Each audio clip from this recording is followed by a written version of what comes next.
ಅಮೆರಿಕದ ಸಿಯಾಟೆಲ್ನಲ್ಲಿರುವಂತಹ ಭಾರತೀಯ ರಾಯಭಾರ ಕಚೇರಿಯಲ್ಲಿ ಹೈಡ್ರಾಮಾ ನಡೆದಿದೆ. ಏನು ಹೈಡ್ರಾಮಾ ಇದು? ಇಂಡೋ ಅಮೆರಿಕನ್ ನಾಯಕಿ ಕ್ಷಮಾ ಸಾವಂತ್ಗೆ ಭಾರತ ತುರ್ತು ವೀಸಾ ನಿರಾಕರಿಸಿದೆ. ಇದು ಫಸ್ಟ್ ಟೈಮ್ ಅಲ್ಲ, 3 ಸಲ ಇದು ನಿರಾಕರಿಸಿದ್ದಾರೆ. ಹಾಗಾಗಿ ಅವ್ರು ಹೋಗ್ಬಿಟ್ಟು ಅವ್ರ ಬೆಂಬಲಿಗರನ್ನೆಲ್ಲ ಸೇರ್ಕೊಂಡ್ಬಿಟ್ಟು ಒಂದಿಷ್ಟು ಪ್ರತಿಭಟನೆ ಮಾಡಿದ್ದಾರೆ. ಯಾಕೆ? ಕ್ಷಮಾ ಸಾವಂತ್ ಮೋದಿ ಸರ್ಕಾರದ ನೀತಿಗಳ ಯಾರು ಅವ್ರನ್ನ ಯಾಕೆ ಸುಮ್ಮನೆ ಹೀರೋಯಿನ್ ಮಾಡ್ತೀರಿ? ಎಲ್ಲ ಹೀರೋ ಅರ್ಬನ್ ನಕ್ಸಲೈಟ್ಗಳಿಗೆಲ್ಲ ಹೀರೋಯಿನ್ ಮಾಡಬಾರ್ದು. ಅಲ್ಲ, ಅಲ್ಲಿ ನಿಯಮ ಕೊಡಲ್ಲ. ಏನೀಗ ಕೊಡಬೇಕು ಅಂತ ರೂಲ್ ಇದೆಯಾ? ಕೊಡಲ್ಲ. ಟ್ರಂಪ್ ಅಮೆರಿಕ, ಮೋದಿ ಕೊಡ್ಲಿಲ್ಲ.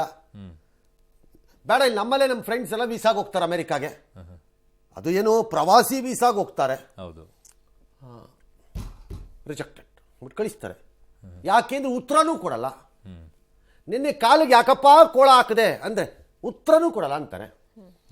ಹಂಗಾಗಿ ನಿಮಗಿಲ್ದೇ ಇರೋದು ನಮಗೆ ಯಾವ ರೂಲ್ಸು ಕೊಡಲ್ಲ ಅಷ್ಟೇ. ಏನೀಗ ಯಾಕೆ ಉತ್ತರ ಕೊಡಬೇಕು? ಯಾಕೆ ಕೊಡಬೇಕು ಉತ್ತರ ನಿಮಗೆ? ಅಲ್ಲ, ಈ ಟೀಕೆ ಮಾಡೋ ದೇಶದೊಳಗೆ ಇವ್ರು ಯಾಕೆ ಬರಬೇಕು ಸರ್? ಅವ್ರ ತಾಯಿದಂತೆ ಕರೆಕ್ಟ್, ಅಷ್ಟಕ್ಕೆ ಅನುಕಂಪ ಅಷ್ಟೇ. ಎಸ್. ಅಮೆರಿಕಾಗೆ ಅಕ್ರಮ ವಲಸೆ ಬಂದವರ ಪೈಕಿ 487 ಮಂದಿಯನ್ನು ಭಾರತಕ್ಕೆ ಶೀಘ್ರ ಗಡೀಪಾರು ಮಾಡಲು ಟ್ರಂಪ್ ಸರ್ಕಾರ ತೀರ್ಮಾನ ಮಾಡಿದೆ. ಮೊನ್ನೆ ಭಾರತಕ್ಕೆ ಗಡೀಪಾರಾದವರಲ್ಲಿ ಒಬ್ಬ ಮೋಸ್ಟ್ ವಾಂಟೆಡ್ ಕ್ರಿಮಿನಲ್ ಸಹ ಇದ್ದಾನೆ ಅನ್ನೋ ವಿಚಾರ ಬೆಳಕಿಗೆ ಬಂತು. ಪ್ರಕರಣದ ತನಿಖೆ ನಡೆಸಿದಾಗ ಈ ವಿಷಯ ಬಯಲಿಗೆ ಬಂತು. ಇಟಲಿಯಲ್ಲಿ ಕೂಡ ಇವನ ವಿರುದ್ಧ ಕೇಸ್ ದಾಖಲಾಗಿದೆ ಅಂತ ಹೇಳಲಾಗ್ತಿದೆ.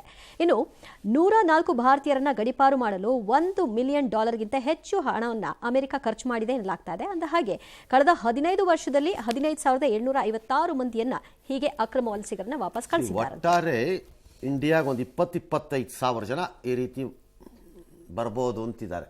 ಯಾಕಂದ್ರೆ ಭಾರತ ಬಹಳ ದೂರ ಇದೆ ರೀ ಅಮೆರಿಕದವ್ರಿಗೆ ನಮ್ಮನ್ನು ಕಳಿಸ್ಕೊಡಕ್ಕೆ. ಪಕ್ಕಾ ಇಲ್ಲ.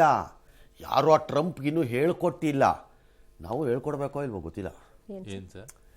ಈ ಕ್ರೂಸ್ ಲೈನರ್ಗಳಿವೆಯಲ್ಲ, 3,000-4,000 ಜನನ ಕರ್ಕೊಂಬರೋವು ಜನ ಎಲ್ಲ ಹೋಗಲ್ವೇನ್ರಿ? ಹೌದು ಸರ್. ಕ್ರೂಸ್ ಗೊತ್ತಾಯ್ತು. ಆ ಥರದ್ದು ಕ್ರೂಸ್ ಹೈರ್ ಮಾಡ್ಕೊಂಡ್ರೆ ಆಗ್ಬೋದು. ಅದೆಲ್ಲ ತುಂಬ ಕಳಿಸ್ಬಿಡು. ಫಸ್ಟ್ ಕ್ಲಾಸ್ ರೂಮ್ಸ್ ಇದೆ, ಅಡಿಗೆ ಮಾಡಿ ಹಾಕೋದು. 20 ದಿನನೋ 25 ದಿನನೋ ಒಂದೇ ರೌಂಡ್ಗೆ 5,000 ಜನ ಡಬಾರ್. ಟ್ರಂಪ್ಗೆ ಲೆಟರ್ ಬರೀಬೇಕು ಯಾರು. ಖರ್ಚು ಕಡಿಮೆ ಅನ್ಸುತ್ತೆ. ಖರ್ಚು ಕಡಿಮೆ ಆಗ್ಬೋದು. ಯಾಕಂದ್ರೆ 1 ಮಿಲಿಯನ್ ಖರ್ಚಾಯ್ತಂತೆ. ನಿನ್ನೆ 104 ಜನನ ಕಳಿಸಿದ್ದು. 1 ಮಿಲಿಯನ್ ಅಂದರೆ 8.5 ಕೋಟಿ. ಮೋಸ್ಟ್ ವಾಂಟೆಡ್ ಅಲ್ಲೋ ಬೈದಾನಂತ. ಯಾರು ಅವನು? ಯಾರು ಹೇಳಿಲ್ವಾ ಇನ್ನೂ? ರಾಹುಲ್ ಗಾಂಧಿ, ಯಾರ್ಯಾರೋ ಪಂಜಾಬ್ ಆಪ್ ಲೀಡರ್ಗಳು, SP ಲೀಡರ್ಗಳು ಯಾರು ಹೇಳಿಲ್ವಾ ಅವ್ರು ಯಾರು ಅಂತ? ಅವರು ಅವನು ಪವನು ಅಂತ ಮಾತಾಡೋಂಗಿಲ್ಲ ನೀವು. ಅವರು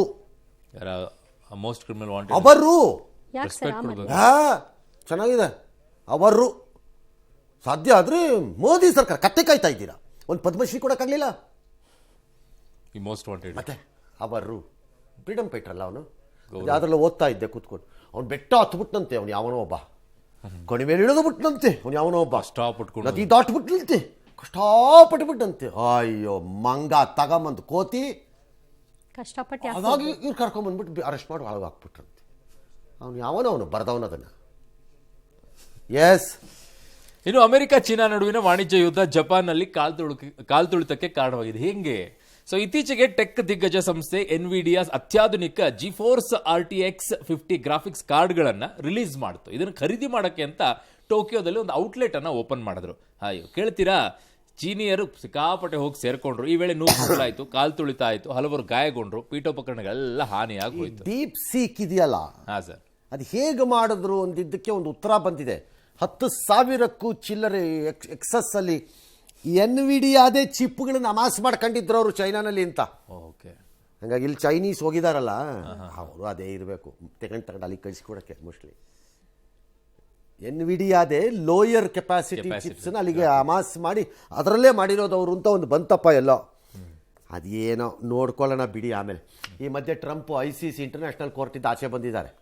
ಎಲ್ಲ ಬರೀ ಬೋಗಸ್ ಫೆಲೋಸ್ ನೀವು ಅಂತ. ನನ್ನ ಪ್ರಕಾರ ಅದು ಕರೆಕ್ಟ್. ಅದು ಆ ಇಂಟರ್ನ್ಯಾಷನಲ್ ಕೋರ್ಟ್ ಅನ್ನೋದೇ ಬೋಗಸ್ಸು ನನ್ನ ಪ್ರಕಾರ. ಸುಮ್ಮನೆ. ಎಸ್.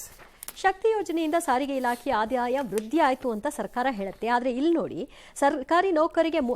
ಸಾರಿಗೆ ನೌಕರರಿಗೆ 38 ತಿಂಗಳ ಬಾಕಿ ಹಣ ಕೊಡಬೇಕು. ಅದಕ್ಕೆ 589.20 ಕೋಟಿ ಸಾಲ ಬೇಕು ಅಂತ ಟೆಂಡರ್ ಕರೆದಿದೆ BMTC. ಟ್ರಾನ್ಸ್ಪರೆಂಟ್ ಆಗಿ ಕರೆದಿದ್ದಾರೆ. Very good, very good. ಯಾರು ಕೊಡ್ರೆ ಅಂದರೆ ನಿಮ್ಗೆ ನ್ಯಾಷನಲೈಸ್ಡ್ ಬ್ಯಾಂಕ್ಸಲ್ಲೂ ಸಾಲ ಸಿಗ್ತಿಲ್ವೋ? ಕ್ಲೋಸ್ ಆದಂಗೆ ಅಥವಾ ಅಡಮಾನಕ್ಕೇನು ಇಲ್ವೋ? ಕೊಡೋದೆಲ್ಲ ಆಗ್ಬಿಟ್ಟಿರೋ ಎಲ್ಲ ಬಾಕಿ. ರಾಮಲಿಂಗಾರೆಡ್ಡಿ ಅವರೇ, ಸಿದ್ದರಾಮಯ್ಯವ್ರು ಹೋಗಿ ಹೇಳ್ಬಿಡಿ ಸರ್ ಇವೆಲ್ಲ ನಡೆಯಲ್ಲ, 100% ಬಾಗ್ಲಾಗ್ತೀವಿ, BMTCನೂ KSRTCನೂ ಉಳಿದೋವು, ಇದು ನಡೆಯಲ್ಲ. 38 ತಿಂಗಳ ಬಾಕಿ ಮಾತಾಡ್ತಾ ಇದ್ದೀರಿ, ಇನ್ನು ಸ್ಯಾಲ್ರಿ ರಿವಿಷನ್ ಆಗಿಲ್ಲ ಅವ್ರಿಗೆ, ಆಗಿಲ್ಲ ಸರ್. ಕ್ಯಾಪಿಟಲ್ ಇನ್ವೆಸ್ಟ್ಮೆಂಟ್ ನಿಮ್ಮ ಹತ್ರ ದುಡ್ಡಿಲ್ಲ, ಹೌದು, ಭಾಳ ಕಷ್ಟದಲ್ಲಿದೆ ಪರಿಸ್ಥಿತಿ. ನನಗೆ ಆಗಿರೋದನ್ನು ಒಪ್ಕೊಂಡು ತಪ್ಪನ್ನು ಸರಿ ಮಾಡಿಕೊಂಡು ಕೇಜ್ರಿವಾಲ್ ಟೈಪ್ ಮತ್ತೆ ವಾಟರ್ ಬಿಲ್ ಕೊಟ್ಟಂಗೆ ಶಕ್ತಿ ಪಕ್ತಿ ಮಕ್ತಿ ಎಲ್ಲನೂ ಕರೆಕ್ಟ್ ಮಾಡಿ ಮುಕ್ತಿಯನ್ನು ಪಡ್ಕೊಳ್ಳಿ. ಯಾರ್ಯಾರು ಕೊಡಬೇಕೋ ಅವ್ರಿಗೆ ಕೊಡಿ, ಮಿಕ್ದವ್ರದ್ದನ್ನು ತೆಗೀರಿ, ಬದುಕಬಹುದು. ಬಾಗಿಲು ಹಾಕೋ ಕೆಲಸನೇ ಸರ್ ಅಷ್ಟೇ. ಪ್ರಯಾಗ್ರಾಜ್ನಲ್ಲಿ ಮಹಾಕುಂಭಮೇಳದಲ್ಲಿ ಈವರೆಗೂ ಪುಣ್ಯ ಸ್ನಾನ ಮಾಡಿದವರು 42 ಕೋಟಿ ಮಂದಿ, ಇನ್ನೂ 10 ಕೋಟಿ ಹೆಚ್ಚುವರಿ ಆಗಬಹುದು ಅಂತ ಹೇಳಲಾಗ್ತಿದೆ. ಇನ್ನು ಈ ಸಂದರ್ಭದಲ್ಲಿ ಅಗ್ನಿ ಅವಘಡ ಸಂಭವಿಸಿದೆ. ಸೆಕ್ಟರ್ 18ರ ಶಂಕರಾಚಾರ್ಯ ಮಾರ್ಗ್ನಲ್ಲಿ ಹಲವು ಟೆಂಟ್ ಭಸ್ಮವಾಗಿದೆ. ಅದೃಷ್ಟಕ್ಕೆ ಯಾರಿಗೂ ಏನೂ ಆಗಿಲ್ಲ. ಇನ್ನು ಕುಂಭಮೇಳ ಮುಗಿಸಿ ವಾಪಸ್ ಬರ್ತಾ ಇದ್ದ ಯಾತ್ರಾರ್ಥಿಗಳ TT ಇಂದೋರ್ ಬಳಿ ಅವಘಡಕ್ಕೆ ತುತ್ತಾಯಿತು. ಬೆಳಗಾವಿಯ 4 ಸೇರಿದಂತೆ 6 ಮಂದಿ ಬಲಿಯಾಗಿದ್ದಾರೆ. ಈ ಮಧ್ಯೆ DCM DK ಶಿವಕುಮಾರ್ ಅವರ ಪುತ್ರಿ ಐಶ್ವರ್ಯ ಕುಂಭಮೇಳದಲ್ಲಿ ಭಾಗಿಯಾದರೂ DK ಶಿವಕುಮಾರ್ ನಾಡಿದ್ದು ಹೋಗ್ತಾರೆ. ಇನ್ನು ಡಾಲರ್ ಎದುರು ರೂಪಾಯಿ ಮೌಲ್ಯ ಸಾರ್ವಕಾಲಿಕ ಕನಿಷ್ಠ ಕುಸಿದೋಗ್ಬಿಟ್ಟಿದೆ. ಇನ್ನು ಕುಸಿಯುವಂತ ಲಕ್ಷಣಗಳಿದೆ ಅಂತಿದ್ದಾರೆ, ಗೊತ್ತಿಲ್ಲ ಏನಾಗುತ್ತೆ. ಬಟ್ 5 ವರ್ಷಗಳ ಬಳಿಕ ರೇಪೋ ದರವನ್ನು ಇಳಿಸಿದೆ RBI. ಈಗ ಇದರ ಮೂಲಕವಾಗಿ ಈಗ ಗೃಹ ಮತ್ತು ವಾಹನ ಸಾಲಗಳ ಮೇಲಿನ ಬಡ್ಡಿ ದರ ಕೂಡ ಇಳಿಕೆ ಆಗುತ್ತೆ. ಕಾರಣ 12 ಲಕ್ಷ ರೂಪಾಯಿ ಮೊನ್ನೆ ಅಷ್ಟೇ ಆದಾಯ ತೆರಿಗೆ ಮಿತಿ ಏರಿಕೆ ಮಾಡಿದ್ರಲ್ಲ, ಹಣ ಅಲ್ಲೂ ಕೂಡ ಉಳಿಯುತ್ತೆ.